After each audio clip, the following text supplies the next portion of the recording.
The room was pitch black, save for the faint glow of streetlights bleeding through the curtains.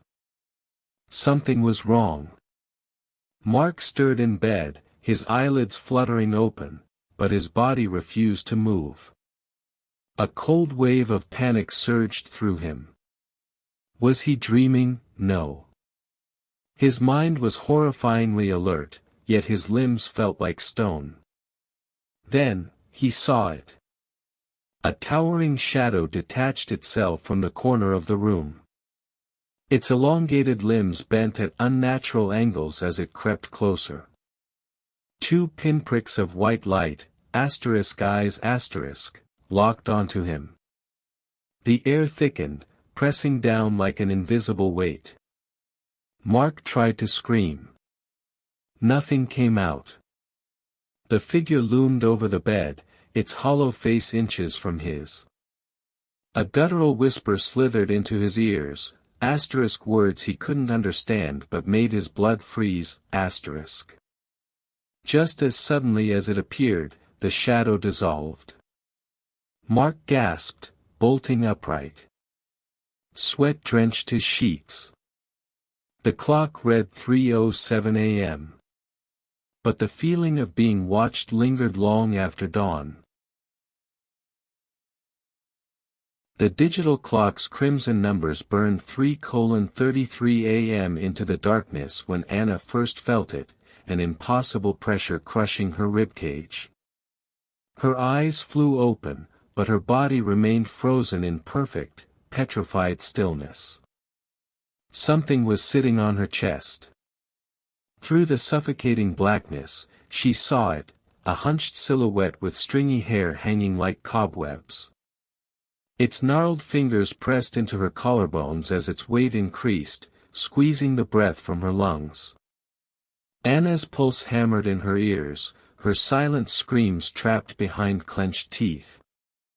The thing leaned closer. Rotting flesh sagged from its skull-like face. Its mouth, too wide, too full of jagged teeth, stretched into a grin as hot, sour breath washed over her. "Mine," it rasped, the words slithering through the air like smoke. Around the room, the shadows pulsed. Faces bubbled in and out of the walls, stretched, screaming visages with hollow eyes. Whispers rose in a suffocating chorus. "You'll never wake up. Let us in. She's watching." With a final, desperate heave, Anna gasped, air flooded her lungs, the weight vanished. The clock now read 3:34 a.m. But the imprint of clawed fingers remained bruised into her skin for days. Style notes Visceral physicality, pressure, choking, heat/cold contrasts. Evolving horror, weight visible entity auditory hallucinations. Time distortion, 1 minute of terror equals hours psychologically. Ambiguous ending, physical marks leave doubt, just a dream. The Victorian house creaked like a living thing as Jake carried the last box upstairs. His new home, a bargain at twice the size of his old apartment, had an odd chill that clung to the walls. The realtor had been too eager to hand over the keys. That first night, Jake awoke to fingernails dragging along his bedsheet.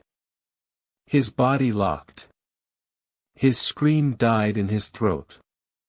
From the corner where moonlight bled through moth-eaten curtains, a pale woman in a tattered nightgown rocked on her heels.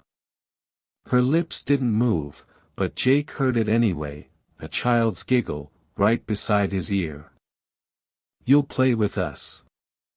The room erupted in whispers. Dozens of voices overlapped, pleading, laughing, sobbing. Floorboards groaned under invisible footsteps circling the bed. The woman's grin split her face like a wound.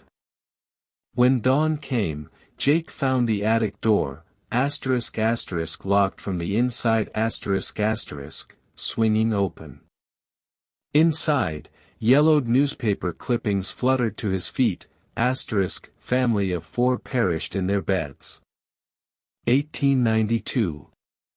Cause unknown, asterisk. That night, the whispers returned. Louder. The clock struck 2:17 a.m. Again. For the 7th night in a row, Daniel's body turned to stone the moment consciousness returned. His eyes darted wildly around the bedroom, asterisk asterisk they were back asterisk asterisk. 3 silhouettes emerged from the closet, their elongated limbs spider-crawling across the ceiling.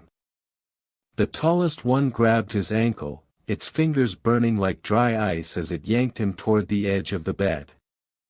Another clamped a skeletal hand over his mouth, its breath reeking of burnt hair and wet soil.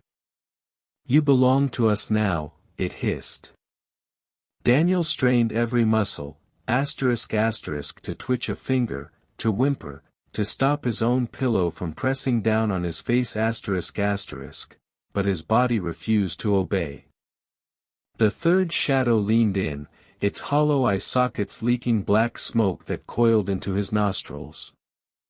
His alarm blared. Sunlight revealed fresh bruises circling his wrists. Doctors called it asterisk stress. Asterisk a priest muttered about attachments, the sleep clinic's electrodes recorded nothing unusual. Yet every night at 2:17 a.m., the shadows returned, asterisk asterisk hungrier asterisk asterisk. And tonight, they brought something new. 3:03 a.m. Lena's eyes snapped open to the familiar, gut-churning realization: she couldn't move, her muscles had turned to concrete, her scream trapped behind clenched teeth. Moonlight sliced through the blinds, painting prison bar shadows across her bedroom walls. Then she heard it, asterisk asterisk the creak of her bedroom door swinging open, asterisk asterisk. A hulking figure shuffled inside, gloved hands rifling through her dresser. The intruder's breath came in ragged bursts as he pocketed her jewelry. When he turned toward the bed, Lena's pulse hammered so violently she was certain he'd hear it. He stared right at her. For 10 agonizing seconds, the burglar studied her motionless body, her unblinking eyes frozen wide, her chest barely rising. A cruel smile twisted his lips as he reached for the knife on her nightstand. Then, the temperature dropped. The intruder's smile died. His head whipped toward the closet as something clicked inside, like long nails tapping glass.